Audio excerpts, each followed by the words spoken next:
Dis-moi, c'est bientôt la rentrée scolaire, non?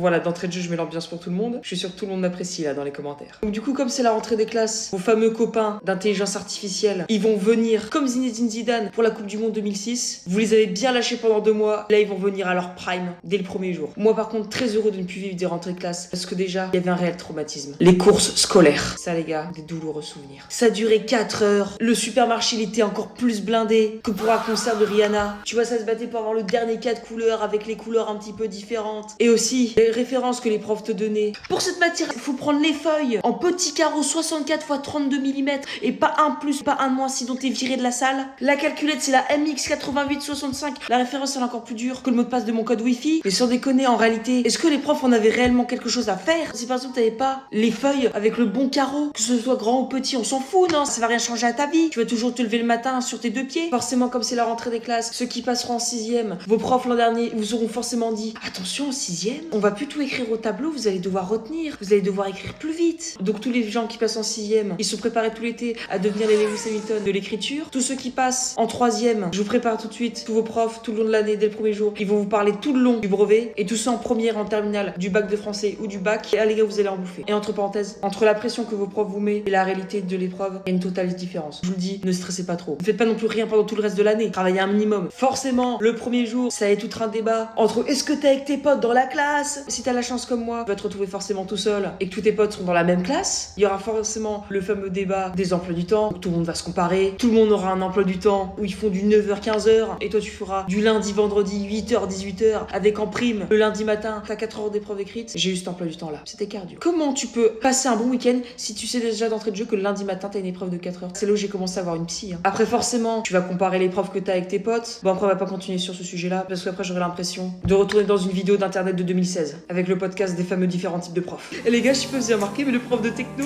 comment il sentait pas bon. Les gars, je sais pas si vous avez remarqué, mais la prof d'espagnol, elle a forcément ce genre de robe. Là, si t'es d'accord avec moi, non, on va arrêter. Également, le premier jour, bon, je sais pas si c'est encore comme ça aujourd'hui, tu vas devoir récupérer tous tes livres pour toutes les matières. Frérot, ça va faire 25 kilos quand tu vas rentrer chez toi. Thibaut InShape, il va te féliciter sur les réseaux sociaux parce que t'auras fait plus de muscu en faisant ton trajet de retour avec tous tes livres que moi en un an. Il y aura également le débat si t'es externe ou demi-pensionnaire. Forcément, tous ceux qui sont externes, on vous regardez tous de haut. Pour moi, c'est des stars. Nous, les pauvres demi-pensionnaires qui mangent tous les jours à la cantine de la bouffe en plus, pas très ouf, on va pas se mentir. Et eux, ils revenaient tout chill à 14h. Oh, j'ai mangé ça préparé par ma maman et tout. Tu voulais pas mon repas plutôt à la place? Des endives au jambon? Je vous le dis aujourd'hui, les amis, j'ai 21 ans. Je fais encore des paralysies du sommeil à cause de ce repas-là. Et enfin, pour terminer, si t'es comme moi, le premier jour de la rentrée des classes, tu regardais forcément sur internet quand est-ce que ce seront tes vacances par rapport à ta zone géographique, si t'es A, B ou C. Si t'es en vacances, les deuxièmes, c'est la meilleure. La première, tu te fais charrier quand tu dois